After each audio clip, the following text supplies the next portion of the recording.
নমস্কাৰ প্ৰিয় বন্ধু-বান্ধৱীসকল, ৰিডিপ লাভদায়ী নামৰ ইউটিউব চেনেলত স্বাগতম জনাইছোঁ, য'ত আমি বিভিন্ন ধৰণৰ মটিভেশ্যনেল কথা আলোচনা কৰোঁ। আহক তেন্তে আজিৰ ভিডিঅ'ত জানি লওঁ শ্ৰীকৃষ্ণৰ কোনকেইটা কথাই আমাৰ জীৱন সলনি কৰিব পাৰে। বলক তেন্তে ভিডিঅ'টো আমি আৰম্ভ কৰোঁ। শ্ৰীকৃষ্ণ কৈছিল, আমি ভৱিষ্যতৰ কথা চিন্তা নকৰি আৰু অতীতৰ দুখবোৰ পাহৰি যদি বৰ্তমানত জীয়াই থাকোঁ, তেনেহ'লে আমাৰ জীৱন অধিক সুখৰ হ'ব। আৰু এয়া একেবাৰে সঁচা কথা। যিসকলে বৰ্তমানত জীয়াই থাকিব জানে, তেওঁ কেতিয়াও দুখী হ'ব নোৱাৰে। পৰিৱৰ্তনেই হৈছে সংসাৰৰ নিয়ম, এই কথাও শ্ৰীকৃষ্ণ কৈছিল।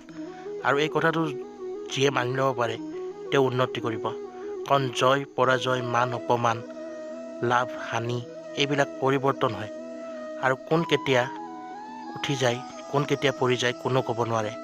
ভাগ্যৰথৰ চকৰি কেতিয়া ঘূৰে কোনেও নাজানে। গতিকে পৰিৱৰ্তনে সংসাৰৰ নিয়মটো আমি মানি ল'ব লাগিব। ক্ৰোধ, কাম বাসনা আৰু ভয়, এই তিনিটা যি মনুষ্যই ত্যাগ কৰিব পাৰে, তেওঁহে জীৱনত উন্নতি কৰিব পাৰে। কাৰণ খং নামে হৈছে চাণ্ডাল, তথা কাম বাসনা থাকিলে মানুহ জীৱনত উন্নতি কৰিব নোৱাৰে।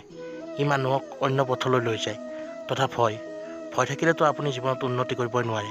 সদায় ভয়ৰ একো জাগত থাকক আৰু ভয়ক আপুনি ভয় খুৱাব লাগিব, যাতে জীৱনত আপুনি আগবাঢ়িব পাৰে।